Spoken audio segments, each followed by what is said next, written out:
Hello friends, welcome back to my channel. இன்னைக்கு ருசியான ஒரு கருவாடு ரெசிபி தான் நம்ம செய்யறது பார்க்க போறோம். இந்த ரெசிபிக்கு தேவையான இன்கிரிடியன்ட் டீடைல்ஸ் எல்லாமே வீடியோட டிஸ்கிரிப்ஷன்ல கொடுத்திருக்கேன். அங்க நீங்க செக் பண்ணிக்கோங்க. சோ இந்த ரெசிபில சால மீன் கருவாடு நான் யூஸ் பண்ணியிருக்கேன்.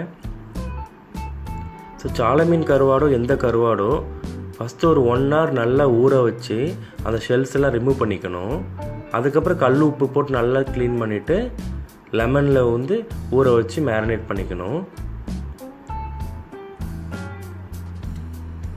ஃப்ரெண்ட்ஸ், சென்னையில் பார்த்தீங்கன்னா கருவாடு அந்த அளவுக்கு நல்ல கருவாடு கிடைக்கிறது இல்லை. தூத்துக்குடி சைடில் தான் ரொம்ப நல்ல கருவாடுலாம் கிடைக்குது. சென்னையில் கூட நிறைய கடைகளில் தூத்துக்குடி சைடு கருவாடு வாங்கி வச்சு விற்கிறாங்க. ஸோ நீங்கள் விசாரித்து வாங்கிக்கலாம். லோக்கல் மார்க்கெட்டில் உள்ள கருவாடு எல்லாமே நல்லாவே இருக்கிறது இல்லை சென்னையில்.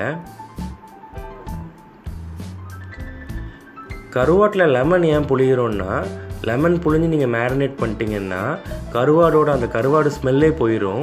நீங்கள் அப்புறம் சமைக்கும் போது நார்மலாக ஃபிஷ் செய்கிற மாதிரியே தான் இருக்கும். அதனால தான் நான் லெமன் புளிஞ்சு அதை மேரினேட் பண்ணிக்கிறேன். கருவாடு ஸ்மெல் உங்களுக்கு வேணும்னா நீங்கள் லெமன் புளியாமல் அப்படி க்ளீன் பண்ணி நீங்கள் குக் பண்ண ஆரம்பிச்சிடலாம்.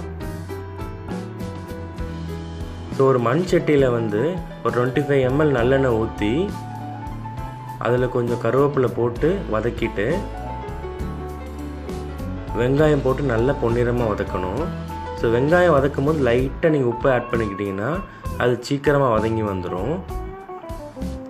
ஃப்ரெண்ட்ஸ், நான் வெஜிடேரியன் பண்ணும்போது நீங்கள் நல்லெண்ணெயே ப்ரிஃபர் பண்ணுங்கள். ஸோ நல்லெண்ணெய் தான் ரொம்ப நல்லது மற்ற ரிஃபைண்ட் ஆயில்ஸை விட. கொலஸ்ட்ரால் வரும்னு சொல்லுவாங்க, ஆனால் ரிஃபைண்ட் ஆயிலில் இருக்கிற கெமிக்கல்ஸை கம்பேர் பண்ணும்போது நல்லெண்ணெய் எவ்வளோ பரவாயில்ல. அதனால் நீங்கள் அதுவே யூஸ் பண்ணுங்கள்.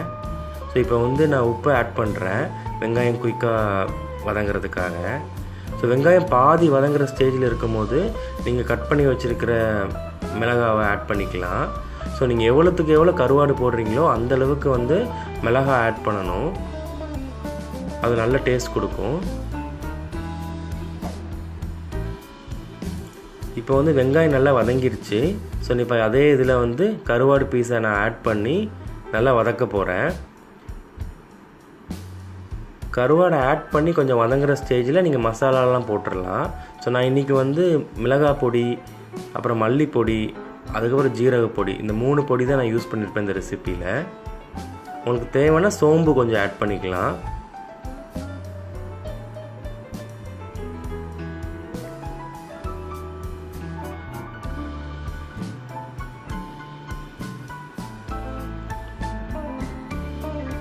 நீங்கள் கருவாடை ட்ரை ரெசிப்பியாகவும் பண்ணலாம், கொஞ்சம் குழு குழுன்னு தொக்கு மாதிரியும் பண்ணலாம்.